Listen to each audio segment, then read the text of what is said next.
ಭೀಮಾ ತೀರದಲ್ಲಿ ದಶಕಗಳಿಂದ ನಡೀತಾ ಇದ್ದಂತಹ ರಕ್ತಪಾತಕ್ಕೆ ಪೊಲೀಸರು ಬ್ರೇಕ್ ಹಾಕುವಂತಹ ಕೆಲಸವನ್ನು ಮಾಡಿದರು.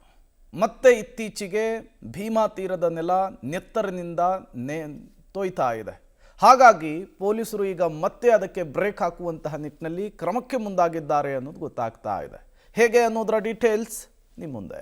ಭೀಮಾ ತೀರದಲ್ಲಿ ನಿಲ್ಲದ ರಕ್ತಪಾತ, ರಕ್ತಸಿಕ್ತ ಜಗತ್ತಿಗೆ ಹೊಸಬರ ಎಂಟ್ರಿ. ಭೀಮಾ ತೀರದ ರಕ್ತಸಿಕ್ತ ಚರಿತ್ರೆ ಯಾರಿಗೆ ತಾನೇ ಗೊತ್ತಿಲ್ಲ ಹೇಳಿ. ಈ ರಕ್ತ ಚರಿತ್ರೆ ಕೇಳಿದ್ರೆ ಎಂತಹವರು ಬೆಚ್ಚಿ ಬೀಳ್ತಾರೆ. ಒಂದೆಡೆ ಚಂದ್ರಪ್ಪ ಹರಿಜನ ಹಾಗೂ ಬಂಟ ಬಾಗಪ್ಪನ ಅಟ್ಟಹಾಸದ ರಕ್ತಸಿಕ್ತ ಚರಿತ್ರೆ ಇದ್ರೆ, ಇನ್ನೊಂದೆಡೆ ಮಹದೇವ ಸಾಹುಕಾರ್ ಹಾಗೂ ಧರ್ಮರಾಜ್ ಚಡಚಣ ರಕ್ತಸಿಕ್ತ ಕಹಾನಿ ಇದೆ. ಈ ಎರಡು ರಕ್ತ ಚರಿತ್ರೆಗೆ ಹಿರಿಯ ಪೊಲೀಸ್ ಅಧಿಕಾರಿ ಅಲೋಕ್ ಕುಮಾರ್ ಫುಲ್ ಸ್ಟಾಪ್ ಹಾಕಿದ್ರು. ಆದ್ರೆ ಇದೀಗ ಧರ್ಮರಾಜ್ ಚಡಚಣ, ಬಂಟ್ ಮಡಿವಾಳಯ್ಯ ಅಲಿಯಾಸ್ ಮಡುಸ್ವಾಮಿಯ ಜೀವ ಬೆದರಿಕೆ ಸೇರಿದಂತೆ ಅನೇಕ ಕ್ರೈಮ್ಗಳು ಜಾಸ್ತಿ ಆಗಿದ್ದವು. ಮಹದೇವ ಸಾಹುಕಾರ್ ಮೇಲೆ ಡೆಡ್ಲಿ ಅಟ್ಯಾಕ್ ಮಾಡಿ ಜೈಲು ಪಾಲಾಗಿದ್ದ ಮಡುಸ್ವಾಮಿ ಜಾಮೀನು ಮೇಲೆ ಹೊರಬಂದು ಮತ್ತೆ ಅನೇಕ ಕ್ರೈಮ್ಗಳಲ್ಲಿ ಭಾಗಿಯಾಗಿದ್ದಾನೆ. ಜೊತೆಗೆ ಅನೇಕ ಕೇಸ್ಗಳು ದಾಖಲಾಗಿದ್ದವು. ಇದೀಗ ಇವನ ಅಟ್ಟಹಾಸಕ್ಕೆ ಬ್ರೇಕ್ ಹಾಕಲು ವಿಜಯನಗರ ಎಸ್ಪಿ ಲಕ್ಷ್ಮಣ ನಿಂಬರಗಿ ಗೂಂಡಾ ಕಾಯ್ದೆ ಅಡಿಯಲ್ಲಿ ಕಾರವಾರ ಜೈಲಿಗೆ ಮಡುಸ್ವಾಮಿಯನ್ನ ತಳ್ಳಿದ್ದಾರೆ. ಮಡಿವಾಳಯ್ಯ ಅಲಿಯಾಸ್ ಮುಡುಸ್ವಾಮಿ ಹಿರೇಮಠ ಅನ್ನುವಂತಹ ರೌಡಿ ಶೀಟರ್ ಮೇಲೇನೂ ಕೂಡ ವಿಜಯಪುರ ಜಿಲ್ಲಾ ಪೊಲೀಸ್ನವರು ಇತ್ತೀಚೆಗೆ ಆತನನ್ನು ಗೂಂಡಾ ಕಾಯ್ದೆ ಅಡಿಯಲ್ಲಿ ಬಂಧಿಸಿ ಕಾರವಾರ ಜಿಲ್ಲಾ ಕಾರಾಗೃಹಕ್ಕೆ ಆತನನ್ನು ಬಿಡಲಾಗಿದೆ. ಆತನೂ ಕೂಡ 2011ರಿಂದ ಇತ್ತೀಚಿನವರೆಗೂ ಕೂಡ ಅಪರಾಧ ಪ್ರಕರಣಗಳಲ್ಲಿ ಭಾಗಿಯಾಗ್ತಾ ಇದ್ದ. ಹಲವಾರು ಬಾರಿ ಜೈಲಿಗೆ ಹೋಗಿ ಬಂದ್ರೂ ಕೂಡ ತಿದ್ದುಕೊಳ್ಳುವಂಥ ಒಂದು ಅವಕಾಶ ಇದ್ದರೂ ಕೂಡ ಆತ ತಿದ್ದುಕೊಂಡಿರಲಿಲ್ಲ. ಈತ DMC gang, Dharmaraj Chadchan gang ಏನಿತ್ತು ಅದರದ ಆ್ಯಕ್ಟಿವ್ ಮೆಂಬರ್ನೂ ಹೌದು.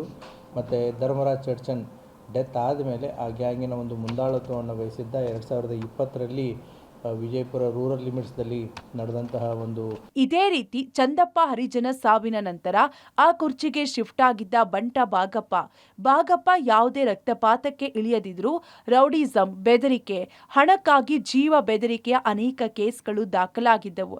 ಆದರೆ ಬಾಗಪ್ಪನ ಹತ್ಯೆ ಕೂಡ ನಡೆದು ಹೋಯಿತು. ಇದಾದ ನಂತರ ಈ ಕುರ್ಚಿಗೆ ಶಿಫ್ಟ್ ಆಗಿದ್ದು ಇದೇ ತುಳಸಿರಾಮ.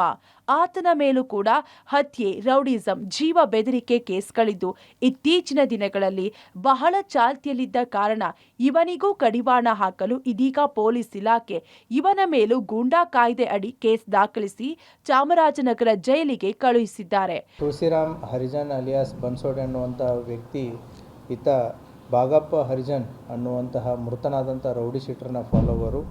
ಈತ 2023-24ರಲ್ಲಿ ರವಿ ಮೇಲಿನಕೆರೆ ಎನ್ನುವಂಥ ಒಬ್ಬ ನ್ಯಾಯವಾದಿಯನ್ನು ಇನೋವಾ ಕಾರ್ನಿಂದ ಹಾಯಿಸಿ ಕೊಲೆ ಮಾಡಿದಂಥ ಒಬ್ಬ ವ್ಯಕ್ತಿ. ಈತನ ಮೇಲೆ ನಮ್ಮ ವಿಜಯಪುರ ಜಿಲ್ಲೆಯಲ್ಲಿ ಒಟ್ಟು 14 ಪ್ರಕರಣಗಳು ದಾಖಲಾಗಿದ್ದಾವೆ. ಸಮಾಜದಲ್ಲಿ ಭಯದ ವಾತಾವರಣವನ್ನು ಸೃಷ್ಟಿಸುವಂಥ ಒಂದು ಚಟುವಟಿಕೆಗಳಲ್ಲಿ ಇನ್ವಾಲ್ವ್ ಆಗಿರ್ತಾನೆ.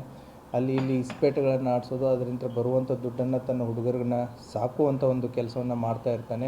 ಆ ಹಿನ್ನೆಲೆಯಲ್ಲಿ ಈತನ ಕಾರ್ಯಚಟುವಟಿಕೆಗಳನ್ನು ಮತ್ತು ಈತನ ಹಿನ್ನೆಲೆಯನ್ನು ನೋಡಿಕೊಂಡು ಈತನ ಮೇಲೆ ನಾವು ವಿಜಯಪುರ ಜಿಲ್ಲಾ ಪೊಲೀಸ್ನವರು ಗೂಂಡಾ ಕಾಯ್ದೆ ಅಡಿಯಲ್ಲಿ ಆತನನ್ನು ಬಂಧಿಸಿ ಈಗಾಗಲೇ ಚಾಮರಾಜನಗರ ಜಿಲ್ಲೆಗೆ ಕಳಿಸಿಕೊಟ್ಟಿದೆ. ಒಟ್ಟಿನಲ್ಲಿ ಭೀಮಾ ತೀರದ ರಕ್ತಸಿಕ್ತ ಚರಿತ್ರೆಯನ್ನ ಮುಂದುವರಿಸಲು ಹೊರಟಿದ್ದ ಇಬ್ಬರು ನಟೋರಿಯಸ್ಗಳಿಗೆ ಇದೀಗ ಗಡೀಪಾರು ಮಾಡಲಾಗಿದೆ.